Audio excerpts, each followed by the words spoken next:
already got everything cooking bearings.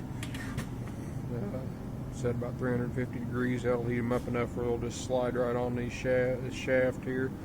But anyway, I got stuff all cleaned up. Got a new race driven in here. New nut. New keyway here. A new seal and race put in this side.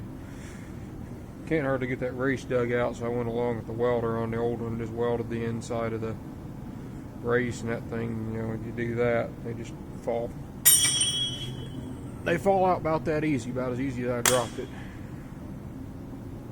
But anyway, this thing, I'm gonna get it assembled here and put it back together, and then I'll show you the procedure for setting up preload on the bearings and then the backlash once we get it in the tractor. Another thing I forgot, I just use this engine assembly grease and just pack this thing full of that. Just gives it lubrication for startup, since it's going to be, you know, completely cleaned out, and it'll help it catch prime too. So sometimes they don't even have, or, you know, they might not catch prime if it doesn't have, because it almost needs the oil just to kind of seal right there to create a vacuum. But this, I'm trying to remember. Yeah, I think it went in this way. Not that it matters.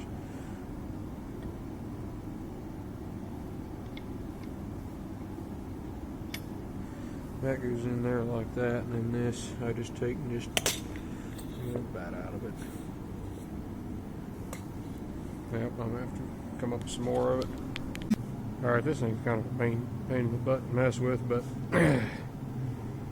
slip all that together, torque these bolts up about 30 pounds.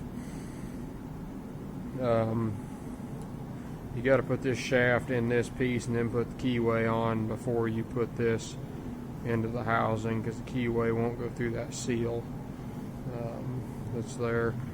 And anyway, take that whole thing up, stand it up on end, so you can take the bearing, the other hot bearing, and just drop it down on that shaft right there real easy.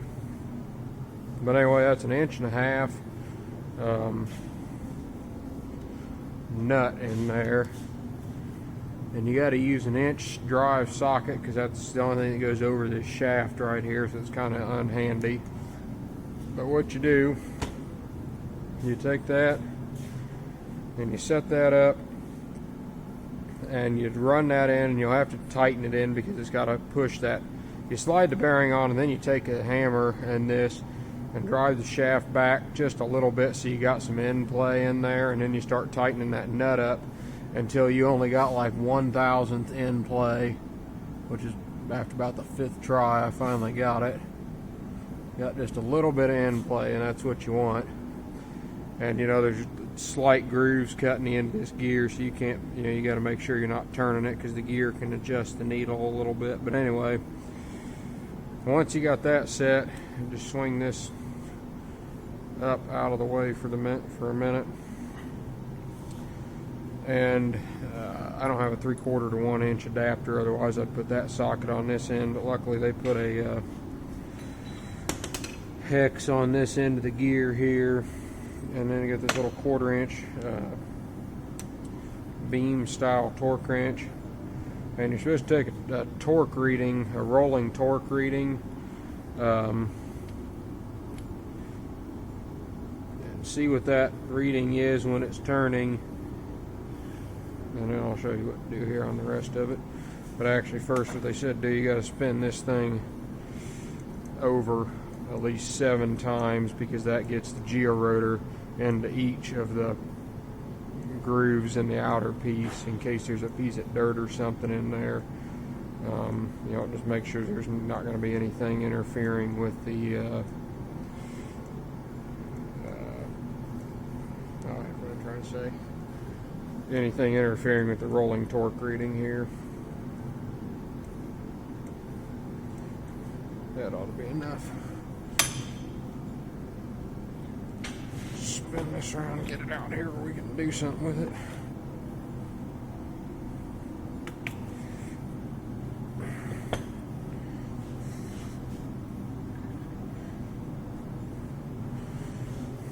Hopefully they got that flange on there and you can clamp it solid. Now, not sure if that's what that's supposed to be used for, but that's what we're using it for. Alright, we're about 5 inch-pounds rolling torque. Let me go back the other way and see what it is. I don't think that thing's 100% accurate because they were only about 2.5.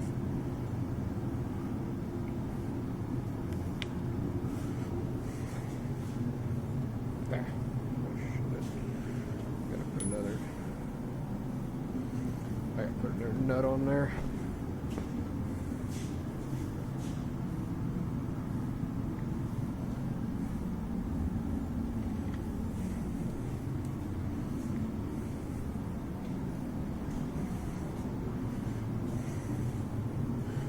There we go.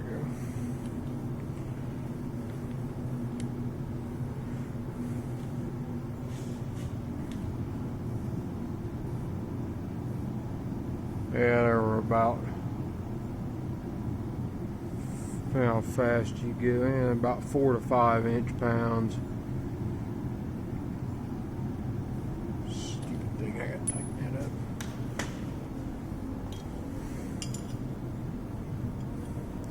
All my other wrenches are elsewhere. There we go. Apparently it only takes about 1 inch-pound to loosen the nut hand tight. Anyway.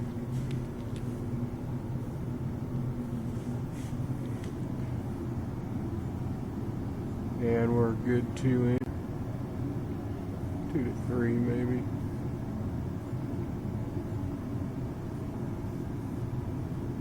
We'll call it 3 to 4.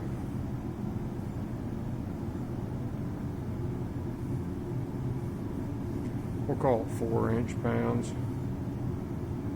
going clockwise. Now, you take that measurement. Now what you do is you tighten that nut on farther until you have 0 in play. And then you take another reading, and you can't be more than 2 inch-pounds more than you were on this reading. So basically we're going to take the reading again after I tighten it up and take the end play out, and if we're over 6 inch-pounds, then I'm going to have to back it off and try it again. Basically what we're shooting for, because you don't want to put much pressure on the bearings, you just want to get rid of the slop. Alright, I got it all set up there, and it only climbed 1,000, went from 4 to 5 thousandths on the inch-pounds. Note to self, you guys are following along at home, don't forget there's an O-ring that goes right here that seals this to this piece, and you got to put that in. I had to just loosen them 3 bolts, and I had to drive that shaft back enough I could just get the O-ring on the groove and then bolt it back up, but I had to recheck my original rolling torque. I probably didn't have to, but I did anyways. So yeah, so that's how you set that up. I'm gonna clean the tractor up, and I changed the O-rings. I've got to put one in here yet, but I've changed the O-rings. There's 3 O-rings on this piece. Do it now before you put it in the tractor for lines that go into it. But yeah, I'll clean stuff up and we'll shove it back in the tractor. Oh, and don't forget to stake the nut here. Also take a chisel and stake that nut. Alright, I got this thing wrestled back up in here. I'm gonna screw the picture on the camera. Stupid video glasses sure don't. They could put better cameras in them, I think. I'll just turn that off.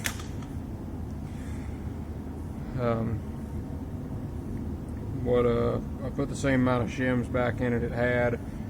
Since we changed the bearings, it probably could have changed the gear spacing just a little bit, but probably wasn't enough to matter. But I checked it, got these torqued up about 75 foot-pounds, and I put just a little bead of silicone on the inside of here on the case to seal that, because that's the only thing they had from the factory. It looked like they had like a Loctite substance of some sort on the first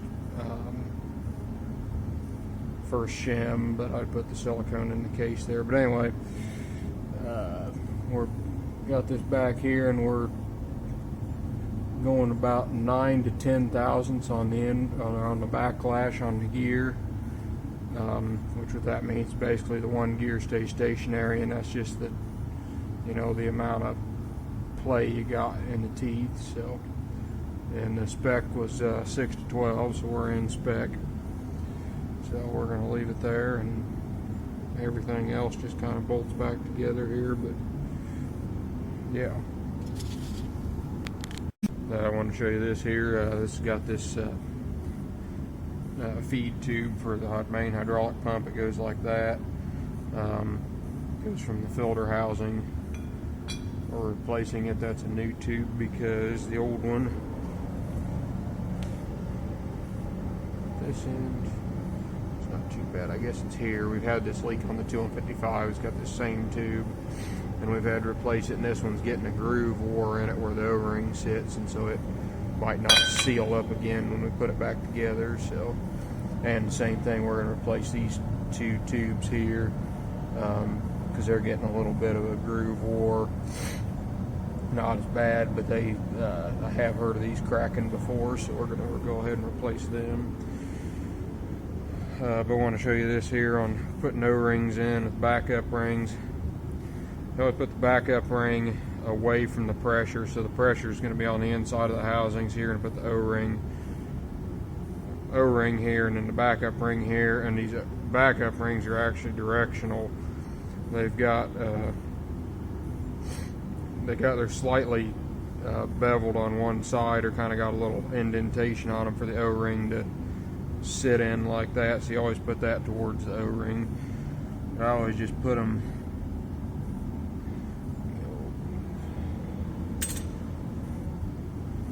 like that a little bit. And just got some dirty oil in it.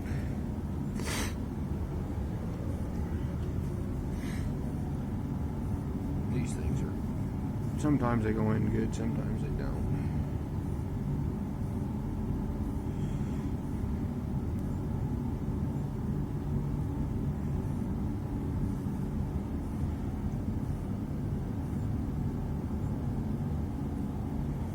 Kind of feel and make sure it's in there, and then I take the O-ring pick, go in here and pull it or push it to whichever side it needs to be on. Which in this case I need to pull it towards me, and take the O-ring and go in here, and I just put it in the groove. And usually if you can get it about halfway around, then put the rest of it on the inside of the housing, and then just take your finger and just kind of, well, that one actually just popped right in. Good deal.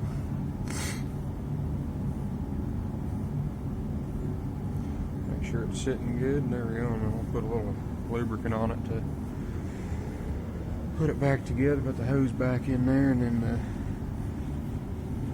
the other side goes here as this big nut right there with an O-ring, and then on the other side here it's got this, got the same thing, O-ring of the backup ring, a little in there.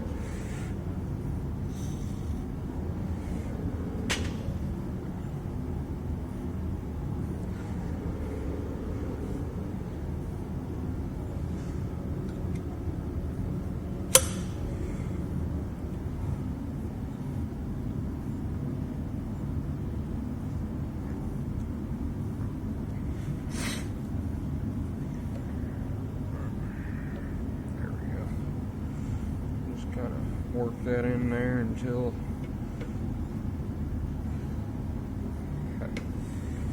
why didn't I go any further? You kidding me? I don't think they bent that tube enough, because that thing oughta, well, I'm gonna have to try to roll that tube just a little more, because that thing either needs to go in farther, it ought to go so that thing just lines straight up. That's just great. Alright, I got everything hooked back up here. Fired up the cover off here and make sure everything looks alright. Got the oil dump back in it down there. Smeared some grease on these bevel gears here because this case drain line, which comes off the pump, which goes here and which goes up to here, but part of it also runs to this line. It's supposed to dribble down on those gears, but with the top cover on there, the elbow's not there, so that's what we're going to do now, is fire it up for just a minute and see what it looks like. I think I got everything hooked up, hope I do.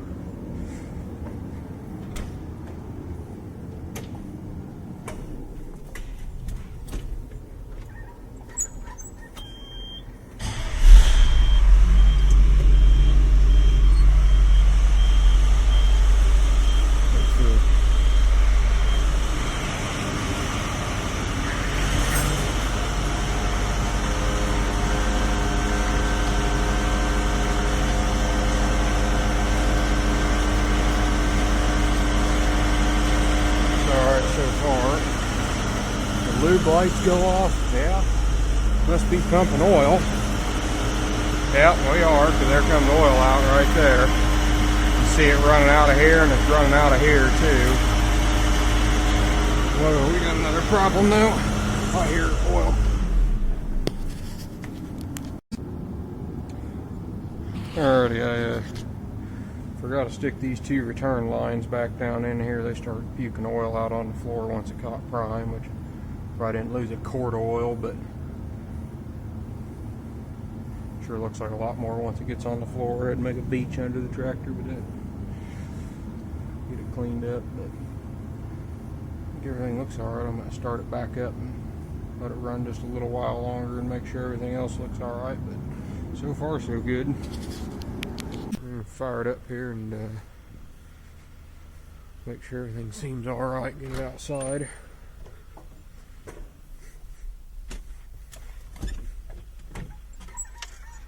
Side shield off, waiting on a couple air filters. Yep, well, I got the battery disconnected. Had to do a little wiring work on it. Last summer when we were side dressing, went to start it one morning, it started and it just kept cranking and cranking, and there were some wires that had cross down on the starter rubbed together, and we decided we needed to fix them right, because we just did an infield fix there.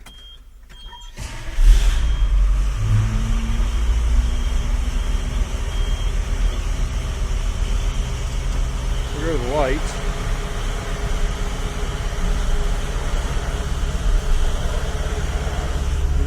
Pressure again. Sure we're not blowing oil out.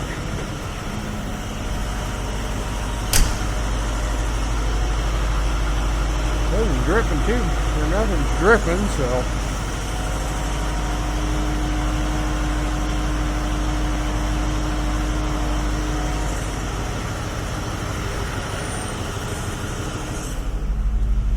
before, anytime when you do that, the lights would come on.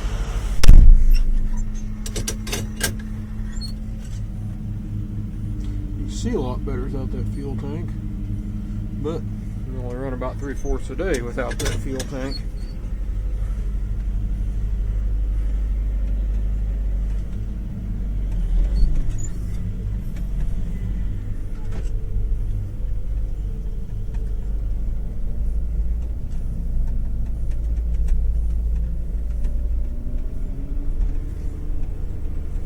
Yeah, that's good.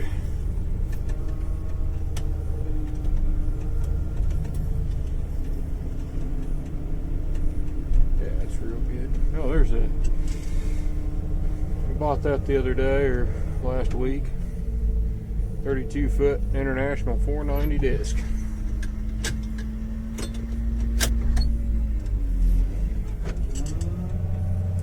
Be a pretty good match for something like this, or 9330. The other disc we had was kind of small, and it was completely worn out, and so we needed something a little better, since we're going to have some more wheat and stuff in the rotation.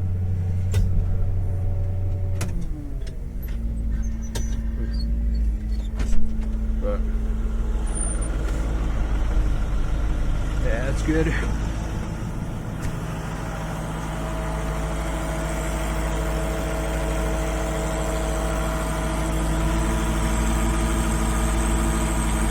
thing needs a good bath, but let that run a little while, make sure no leaks show up. Thanks everybody for watching.